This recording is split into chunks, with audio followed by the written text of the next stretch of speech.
A huge honor to go along with a huge gathering coming to Central Texas this summer.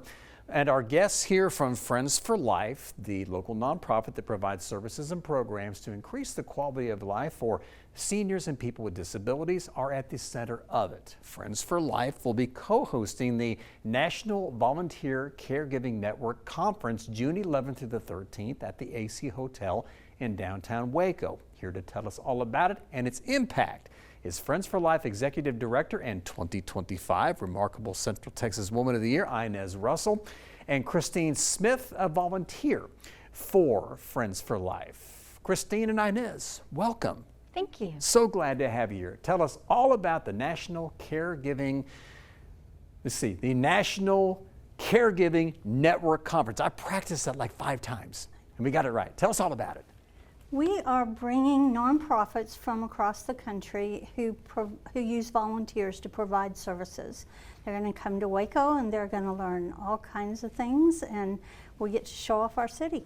And Christine, you being a volunteer, you have to be really excited about this. I am. As I hear about the topics, I'm thinking I needed that years ago when I was a hired caregiver, and now as a volunteer, I feel like I need it even more. Gotcha. What led to Friends for Life being selected as the host of this prestigious conference? Well, I've served on the board of directors for the National Volunteer Caregiving Network for several years. I'm past president now. For a long time, I've been asking them to come to Waco, bring their conference to Waco, and they finally agreed. All right, so what is the mission of the National Volunteer Caregiving Network? It's twofold. So they have over 1,000 nonprofits nationwide in their membership, and they support and strengthen these groups with a conference. Yeah.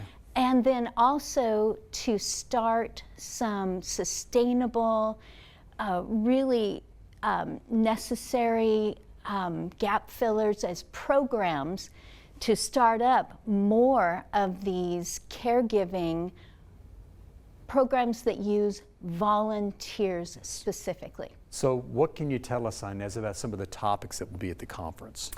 We're going to have sessions on raising money, recruiting volunteers, how to spot volunteer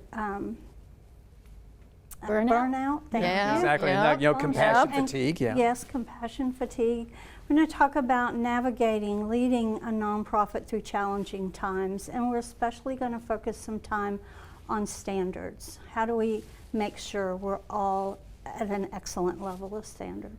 And who will benefit by attending or being an exhibitor at the conference?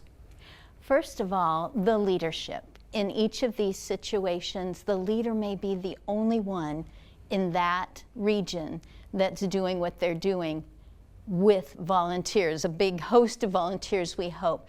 But also it's going to be people like me who volunteer week after week, or people who show up once or twice a year for those big programs. It could be providers of caregiving solutions. It could be someone who coordinates groups of volunteers, how to do that and why not to do it this way. So you're not making the same mistakes someone else has. You're getting educated at the conference on how to do it well. And for nonprofit board members, nonprofit volunteers, the leaders of the organization's volunteer coordinators would all benefit from attending, but also sponsors. I think sponsors and exhibitors can reach an audience of people, not just the people that work in the nonprofits, but a huge group of volunteers from every part of the country, and then even the people that they're serving. So where can people go to find information about the conference and Friends for Life? They need to call our office, and our receptionist will direct them to the person that can answer their questions. Our number is 254-772-7600. 7600. Inez, thank you so much. Christine, thank you so much. With Friends for Life, what a wonderful opportunity for Central Texas and Central Texans for this great conference, June the 11th through the 13th. An honor to have you both with us. Thank you so much. Thank you.